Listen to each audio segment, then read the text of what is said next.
एक बार गांव के लोग जोर से तालियां बजा के भाई मोहनलाल भड़ोली जी का स्वागत करेंगे पूरे जोश के साथ।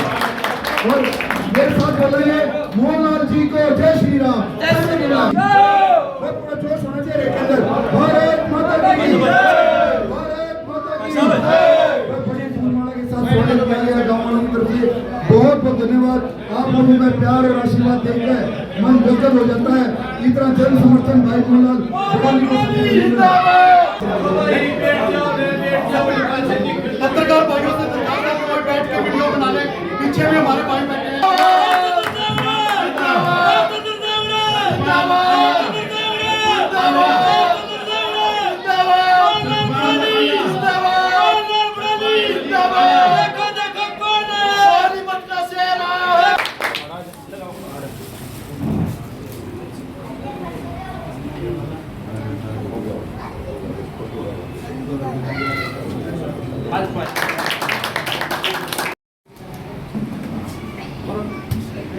हो गया बिल्कुल। एक 50+ वोट के बराबर लड़ा के बेचा है। तीर्थ राणा को भी शॉल भेजकर खानपुर गांव के सैनिक समाज की तरफ से भीम सेन जी स्वागत कर रहे हैं। हमारे युवा साथी भीम सेन जी शाकान है। इतनी ग्रांट और किसी ने नहीं दी जितनी रामचंद्र जागना ने इस गांव को दी। अकेला काम करवा के लाओगे और दूर जाने की जरूरत को। मोहनलाल भड़ोली जिंदाबाद, जिंदाबाद, रामचंद्र जागना जिंदाबाद, रामचंद्र जागना जिंदाबाद। सारे यहाँ पर हाजिर हैं। मैंने चुनाव लड़ा 2014 में, तो 1200 वोट आई थी मेरे गाँव से। तो मैंने एक वायदा किया था भाई, एक वोट के 1 लाख रुपये लौटाऊंगा, वहाँ 12 करोड़ रुपये खानपुर में लगवा दूंगा। नहीं लगवाए तो तुम बता दो।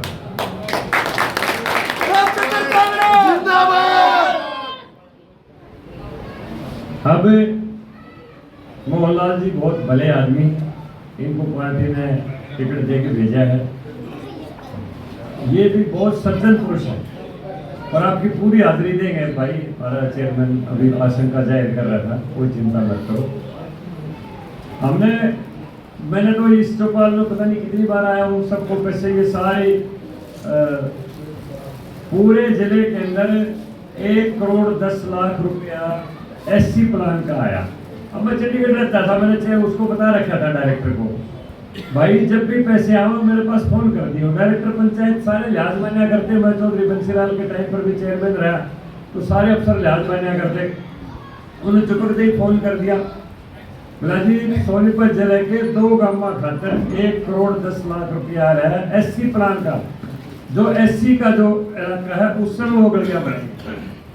मैंने 55 लाख रुपये खानपुर भिजवा दिए, 55 खतराई भिजवा दिए। वो भी धनका का सारा मोहल्ला था, आप पूछ लो चाहे।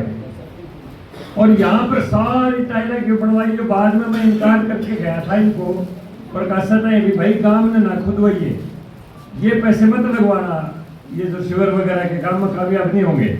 लेकिन मैं भाई उधर चला गया, राज्यसभा हमारे पीछे से खुदवा दिया। लेकिन मैंने तो सासी भाई आए, ये हमारी चौपाल दूरी है, उनके भी पैसे भिजवा दिए। बात की एक दिन गया था वाल्मीकि जयंती पे, कह गए तुम्हारी सारी कड़ी गलती पुरानी कड़ियाँ की छात थी, 5-1 लाख रुपये दे दो। मखाना इसने भी यूपी नहीं रहने दो और 10 लाख रुपये और दे देता हूँ, नहरी चौपाल बनवा लो। उनके भी अलग से दिए। तो कुम्हार भाइयों के लिए इतना दिया मैंने चौपाल में, बोला भाई रिकॉर्ड यहाँ पर बहुत ज्यादा वोट है कुम्हारों की, 35-36 लाख रुपया दिया। अब ये देखो गांव में जनप्रतिनिधि सरपंच होता है उसको लगवाए होते हैं, मेरी तरफ से कोई कमी नहीं छोड़ी मैंने। अब मैं किसी के ऊपर कोई आरोप लगाऊं यहाँ खड़ा होकर ठीक नहीं है, लेकिन जनप्रतिनिधि को ईमानदारी से काम करना चाहिए। अब आपके गांव के सरपंच बने, इतने बढ़िया सरपंच बने, मैं इनको बिल्कुल ईमानदारी से जानता हूँ बहुत अच्छी तरह से, और इनको भी ग्रांट की कोई कमी नहीं रहने देंगे। भाई ज्यादा भाषण नहीं देता मैं, यहाँ पर अपना एससी समाज का मोहल्ला है।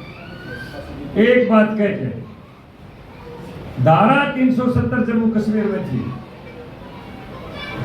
वाल्मीकि समाज धारा 370 के मुताबिक चाहे कोई बच्चा एमए कर रहा हो, चाहे पीएचडी कर रहा हो, चाहे बीटेक कर रहा हो, चाहे एमटेक कर रहा हो, चाहे एमबीबीएस कर रहा हो, सिवाय झाड़ू देने के दूसरी नौकरी उसको मिल नहीं सकती थी। धारा 370 टूटने के बाद जम्मू कश्मीर में हमारे वाल्मीकि समाज के बच्चे इंजीनियर भी लगने लगे, डॉक्टर भी लगने लगे, प्रोफेसर भी लगने लगे।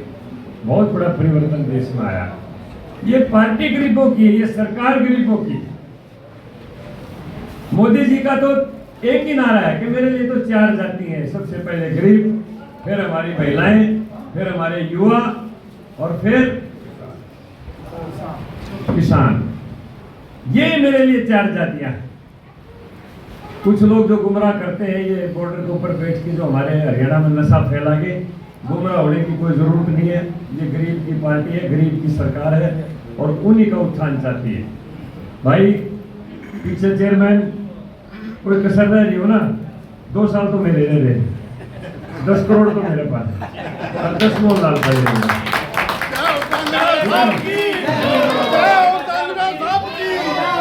विकास कार्यों के लिए कोई कमी नहीं रहने देंगे। यहाँ से लंबी चौड़ी बात नहीं, भाई मोहनलाल जी को बड़ा गांव है, 8000 ऊंचा गांव है। सरपंच साहब कहाँ है? बैठे। बहुत बढ़िया सरपंच है, पूरे लिहाज को लाजेंगे और बिल्कुल ईमानदारी से काम करने वाले सरपंच है। इनको कोई ग्रांटों की कमी नहीं छोड़ेंगे किसी किस्म की भी। सरपंच साहब गांव में तो पूरा कम, हाँ, और अब ये पॉलिसी भी चेंज कर रहे हैं।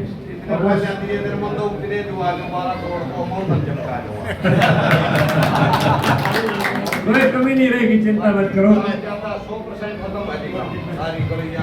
मैंने जो गांव के बीच से ड्रेन जा रही ना, इसका भी पक्की का बनवा रखा सीएम अनाउंसमेंट में। पक्की का ढक्के, और गांव में इतनी भी बदबू नहीं आनी चाहिए, लेकिन वो काम चालू है। हाँ, ये मैंने सीएम अनाउंसमेंट में करवाई थी सारी, तो ये कोई कमी नहीं रहने देंगे, चिंता मत करो। मैं तो जहां से गली से निकल गया ये देखे अब कमी है, तो गांव के बगैर कहे मैंने वो काम करवाया, बगैर कहे। तो इसलिए विकास कार्यों की कोई कमी नहीं। मनोहर सरकार थी, सबका साथ सबके विकास। अब नायब सिंह सैनी जी बने हैं, जो गरीब का पूरी तरह से दर्द जानते हैं, खुद पिछड़े वर्ग से हैं, इतने ईमानदार, इतने सॉफ्ट, बहुत ही नरम आदमी, इतना मर्दुल आदमी। एक बार आदमी मिल लेना तो सोचा इस आदमी तो मैं फिटे ही निकालता है। इतने गजब के चीफ मिनिस्टर बनाए हैं। तो अब ये बैकवर्ड क्लासेस के लिए तो और भी बड़ा सम्मान है। ये एक पिछड़े वर्ग का चीफ मिनिस्टर हरियाणा में बनाया है। आप लोगों को तो खुश, बहुत वैसे ही सारा ने उत्साह के साथ वोट देनी चाहिए गरीब आदमी ने। तो मैं उम्मीद ये करता हूँ कि सारे भाई सरपंच साहब बैठे हैं, भाई सीधा छड़ा तो कुछ चला जाए, उसका कोई बेरा नहीं। लेकिन पीछे जो भाई तिलतराना को टिकट दी, पार्टी का निर्णय होता है, कोई बात नहीं। मेरे को रास्ता में भेज दिया, लेकिन खानपुर वाले फिटे कर दिन क्या करते, झगड़ा साहब आपने टिकट मिल जाए तो एक दूसरे का बूथ नहीं लागने जाए। हम 100% गांव आपके ऊपर उतरे, तो भाई मैं वोट मांगना रहा हूँ 100% मोहनलाल बुड़ोली को उतर जाइए।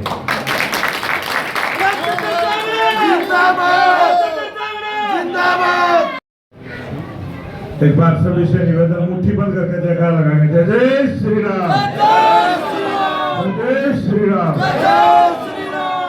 भारतीय जनता पार्टी के हमारे राज्यसभा के सांसद और पार्टी के वरिष्ठ नेता रामचंद्र जांगड़ा जी, हमारे पूर्व में प्रत्याशी रहे, पूर्व में जिला अध्यक्ष रहे भाई तिलतराना जी, परमवीर सैनी जी, विजेंद्र मल्ला जी, वीरेंद्र आर्य जी, सुनील वत्स जी, कृष्ण डोमजी, राजेश भैया जी, नरेंद्र भैया जी, रमेश खुराना जी, विनोद त्यागी जी चेयरमैन, विनोद बैरागी जी ओबीसी मोर्चे के अध्यक्ष, अशोक करीबड़ी जी, प्रदीप लारा जी, नरेंद्र भारती जी, इंदर सिंह पूर्व मंडल अध्यक्ष, हरदीप सिंह जी, अश्वनी जी, मिंटू सरपंच बुर्री, सुंदर कश्यप जी और इस गांव के सरपंच साहब Dilawar Malik ji, Ramesh ji vice chairman block समिति, सतपाल जी बाजवान सैन समाज, हवा सिंह जी, रोहतास जी, टीला जी, भीमसेन जी, संजय जांगड़ा जी, सतपाल आला जी, रणवीर जांगड़ा जी, जगवीर जांगड़ा जी, संदीप जांगड़ा जी, कैप्टन रामफल जी, किताब सिंह जी और यहाँ पर सभी पार्टी के नेतागण, इस चौपाल में उपस्थित मेरे सभी पूजा के योग्य बुजुर्गों, नौजवान साथियों, पूजा के योग्य मेरी माता बहनें, छायाकार पत्रकार साथियों, आप सभी ने देश के लोकप्रिय प्रधानमंत्री नरेंद्र मोदी जी का 2014 से आज तक का शासन किस प्रकार से 36 बिरादरी को न्याय देने का काम किया, गरीब कल्याण की योजनाएं चलाने का काम किया, ऐसे लोकप्रिय प्रधानमंत्री नरेंद्र मोदी जी को तीसरी बार इस देश के प्रधानमंत्री बने, इस बात का निवेदन आपका आशीर्वाद मांगने के लिए आया। आप सब ने बहुत भव्य स्वागत हम सब का किया है और आश्वासन भी आप सब ने दिया है। मैं आप सबसे निवेदन करूंगा कि ये भाजपा का परिवार है और आप सब ने भाजपा के राज को देखा है। जो देश के प्रधानमंत्री नरेंद्र मोदी ने जो बात कही थी और लाल किले से ये बात कही थी, संसद में भी ये बात कही थी कि मेरी सरकार के खजाने पर पहला हक गरीब का है, कमजोर का है। ये कमजोर की और गरीब की हितैषी सरकार, वो आप करके दिखाया। जितनी भी जन कल्याण की योजनाएं चली वो गरीब के सीधी खाते में देने का काम किया, उसमें भ्रष्टाचार ना हो, गरीब के हक को कोई दूसरा ना खा ले, इस प्रकार की पूरी पहरेदारी चौकीदारी करने का काम किया है। पहली बार ऐसी व्यवस्था परिवर्तन का काम हुआ है कि जिसको जो न्याय देने का काम है वो सरल तरीके से सीधा न्याय देने का काम किया है। मैं आप सबसे निवेदन करूंगा कि लोकसभा का चुनाव है, बहुत लंबे, हम लेट भी हो रहे और थोड़े शब्दों में इस बात को समझना, ये सरकार आपकी है, आप सरकार के हो। देश के प्रधानमंत्री जहाँ ओबीसी समाज के है, वही ओबीसी समाज के हमारे हरियाणा के मुख्यमंत्री नायब सिंह सैनी। आप सबको पता, आज केंद्र की सरकार में 13 मंत्री एससी समाज के हैं, आज 27 मंत्री ओबीसी समाज के हैं।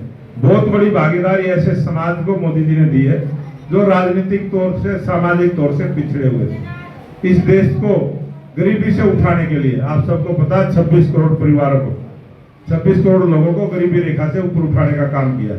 ये हमारे आंकड़े बताते हैं।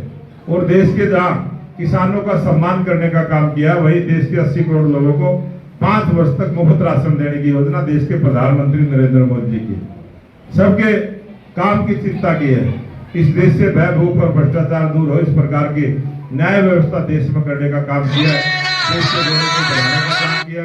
लंबा भाषण ना देते हुए आप सबसे शॉर्ट शब्दों में निवेदन करूंगा कि अब की बार जो 18 तारीख को अभी इस लोकसभा के चुनाव में आप सबसे रूबरू होने के लिए प्रधानमंत्री जी खुद आएंगे, गुवाहाटी में 3 बजे आएंगे। 18 तारीख को आप सबसे निवेदन है वहां जरूर पहुंचे, बड़ी संख्या में उपस्थित हो और उनके विचार सुने। पूरे सरकार का विजन सारा प्रधानमंत्री जी खुद बताएंगे। और यहाँ ये मोदी जी का परिवार बैठा है, जो मोदी जी ने नारा दिया कि अब की बार 400 पार, जोश के साथ बोलेंगे, अब की बार, अब की बार और तीसरी बार मोदी सरकार, तीसरी बार, तीसरी बार मोदी सरकार। ये नारा तब पूरा होगा जब ये मोदी परिवार की जिम्मेवारी है।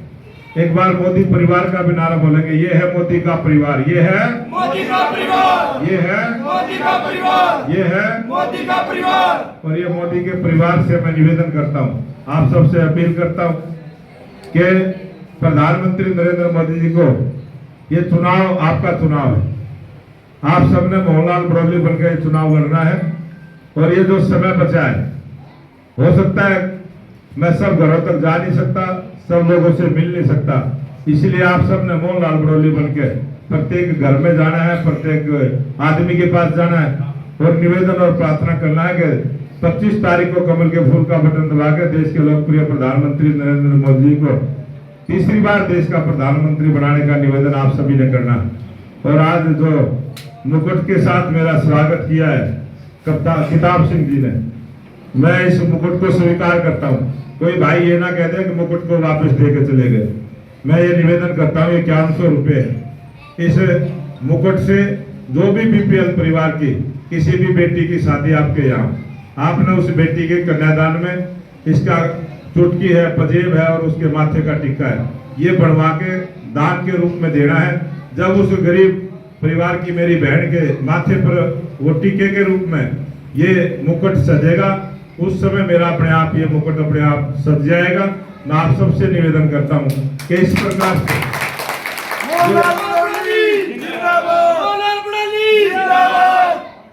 तो मैं निवेदन करूंगा किताब सिंह जी से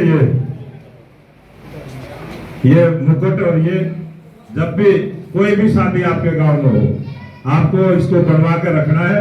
और उनकी चुटकी पजेब नहीं, ये आपकी जो बनवाने में लागत आएगी वो ये है, और भी लगे तो वो मेरे से ले लेनी है। ये मुकुट किसी भी गरीब परिवार की जब भी शादी हो उसमें आपने कन्यादान के रूप में चुटकी पजेब और टीका बनवा के उनको देना है। और ये आपने अपने ये जो मुकुट है, मेरे को बहुत जगह इस प्रकार से मुकुट मिले हैं और मैंने नियम बना रखा है। मैं जो विधानसभा का चुनाव लड़ा था तब भी मेरा यही नियम था। ये मुकुट वास्तव में जब हमारे बीपीएल परिवार की बेटी के माथे पर जब ये सजेगा तो ये मुकुट मेरे अपने आप मेरी ताकत बढ़ेगी, अपने आप मेरा मान सम्मान बढ़ेगा। और ये मान सम्मान जो आपने दिया है मैं इसको स्वीकार भी करता हूं और आपका धन्यवाद भी करता हूं कि आपने ये जो जिस भाव के साथ, जिस भावना के साथ मेरे को ये मुकुट आपने पहना है, आपकी भावना भगवान परमपिता परमात्मा पूरी करेगा। इसी बात का निवेदन करते हुए आप सबसे निवेदन करता और काशीपुरी मत्था टेकने के लिए मैं अब भी जाऊंगा और बढ़ने के बाद भी जाऊंगा। मेरा ये उद्देश्य है, मैं सभी मठों में जा रहा हूँ, मैं सभी मंदिरों में भी जा रहा हूँ और जहाँ भी ऐसे धार्मिक स्थल है मैं वहां सब आशीर्वाद लेने का काम करता हूँ। इस गांव का पूरे का आशीर्वाद मुझे मिला है, पूरे समाज का मुझे जो आशीर्वाद मिला है, इस आशीर्वाद को हमेशा मैं याद रखूंगा। आपके इस आशीर्वाद को कभी कम नहीं होने दूंगा, बढ़ाने का काम करूंगा। आप सबका बहुत बहुत धन्यवाद। जय हिंद, जय भारत।